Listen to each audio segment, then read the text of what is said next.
उपस्थित सर्व मान्यवर संपादक वार्ताहर प्रतिनिधी, मंचावर उपस्थित मान्य शहर जिल्हाध्यक्ष, मान्य माजी महापौर, विरोधी पक्षनेते, माजी नगराध्यक्ष, माजी स्थायी समिती सभापती आणि प्रदेश काँग्रेसचे पदाधिकारी. तर काल जो प्रकार लातूर शहरामध्ये घडला तो आजवरच्या लातूरच्या इतिहासामध्ये घडलेला पहिला अशा पद्धतीचा प्रकार होता आणि विकास कार्यात खोडा घालण्यासाठी, लातूरकरांना विकास कार्यापासून वंचित ठेवण्यासाठी गेलेला अतिशय केविलवाना प्रयत्न काल लातूरकरांनी पाहिला. आणि कालपासून आपण सगळेजण पाहतोय किंवा समाज माध्यमांवर सामान्य लातूरकरांच्या प्रतिक्रिया बघतोय. आम्हाला अनेक प्रतिष्ठित नागरिकांनी सुद्धा फोन करून याबद्दलची भूमिका मांडली की असा उंगळवाना प्रकार आपल्या लातूरमध्ये कधीही झाला नव्हता.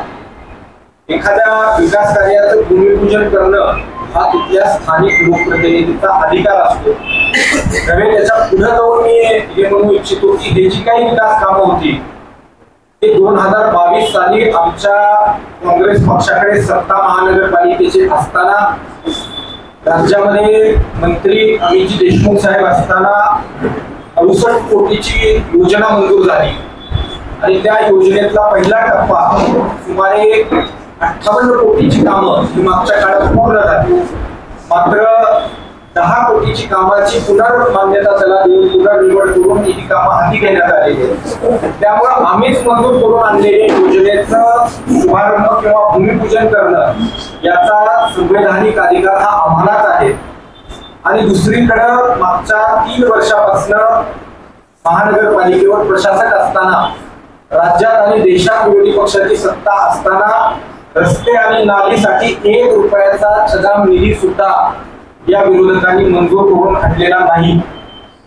जिल्हा नियोजन समिती वगळता राज्याची कुठलीही योजना रस्ते आणि नाल्यासाठी लातूरकरांना 3 वर्ष त्यांना का आणता आली नाही. त्याच्या पुढे जाऊन मी म्हणून इच्छितो आम्हीच मंजूर केलेली 68 कोटी रुपयाची योजना सुद्धा यांना पूर्ण करता येत नव्हती. त्यामध्ये आमदार महोदयांनी लक्ष घातलं आणि पुन्हा 10 कोटीची कामं हाती घेण्याच्या सूचना दिल्या आणि आता त्या कामाचा शुभारंभ शहरावर होतोय. 2022 पासून एकच योजना अजूनही लातूरकरांसाठी चालू आहे. आताही त्यांची केविलवाणी उत्तरं त्याच्यासाठी सांगितली जातात.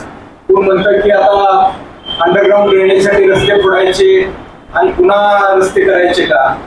मला त्यांना प्रश्न विचारायचा की विकास कामं ही निरंतर चालणारी प्रक्रिया आहे.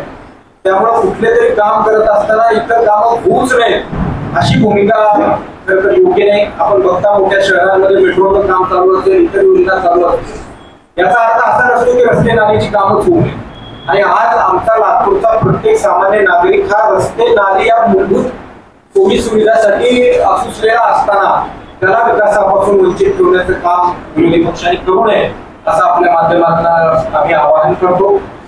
खूप खोलामध्ये आपल्याला सांगता येईल पण अधिक खोलात न जाता, कारण विरोधकांना फारसं महत्व देण्याचा आमच्यापैकी कोणाची इच्छा नाहीये. परंतु झालेल्या प्रकाराचा निषेध सनदशीर मार्गाने आपल्यापर्यंत पोहोचला पाहिजे, लातूरकरांपर्यंत पोहोचला पाहिजे म्हणून या पत्रकार परिषदेच्या माध्यमातून आम्ही हे सगळं मांडतोय.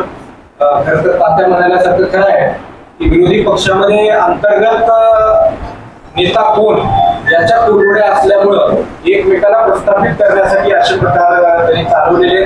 माझी त्यांना विनंती असणार आहे की त्यांनी याकडे लक्ष न देता केवळ निवेदन दिलं, केवळ कुठेतरी फोटोसेशन केला आणि लातूरकरांचं समाधान केलं असं न करता तोच पावलं उचलावीत, राज्यातून निधी मंजूर करून आणावा आणि कुशात त्याचं भूमिपूजन करावं असं आवाहनही मला त्यांना यावेळेस करावं असं वाटतं. त्यांच्याबद्दल अधिक न बोलता फक्त एवढं या निमित्ताने मी म्हणू इच्छितो की आसमान पे थूकने वाले को पता नहीं होता की पलट के थूक उन्हीं पे गिरती.